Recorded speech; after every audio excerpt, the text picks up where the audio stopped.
There's an old saying I like. A mile of road will take you a mile. A mile of runway will take you anywhere. Taking off isn't hard, but there are a few key points to remember.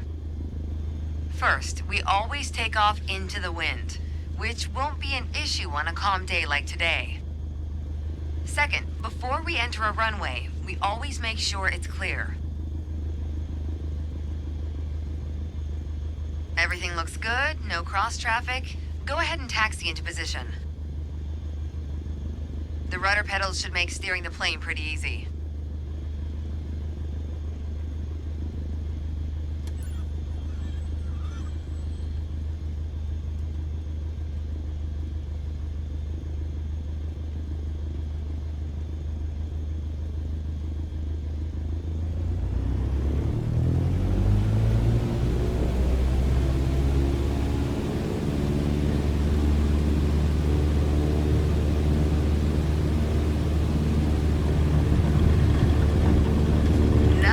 Ready to go there yet.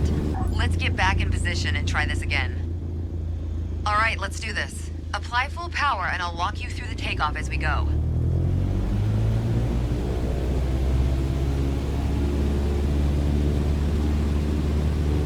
Use your rudders to stay on the center line and keep pushing power until you reach 55 knots. Good. Now gently pull back on the yoke. Line up the top of your instrument panel so it's a couple inches above the horizon. That'll pitch us up and set a good climb attitude.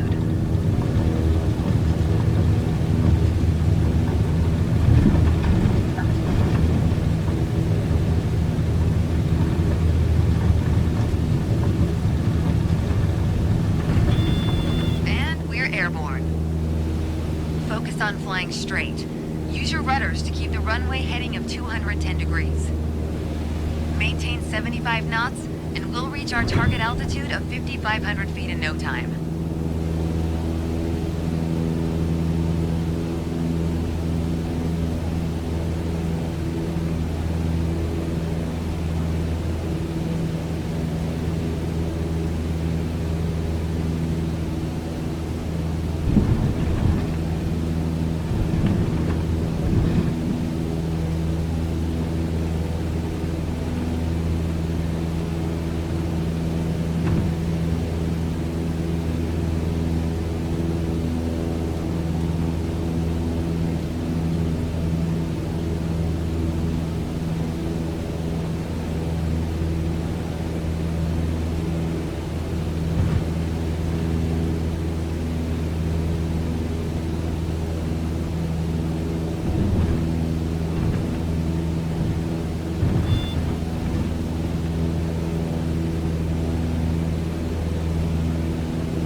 Ah, 5,500 feet. A nice, safe altitude for part 2 of our lesson.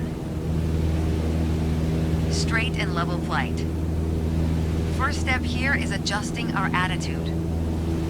We're in a cruise attitude, pushing max power. To stay level at our target altitude, let's start by easing the throttle back to 1,800 RPMs.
probably noticed to maintain altitude, you need to pitch the nose up.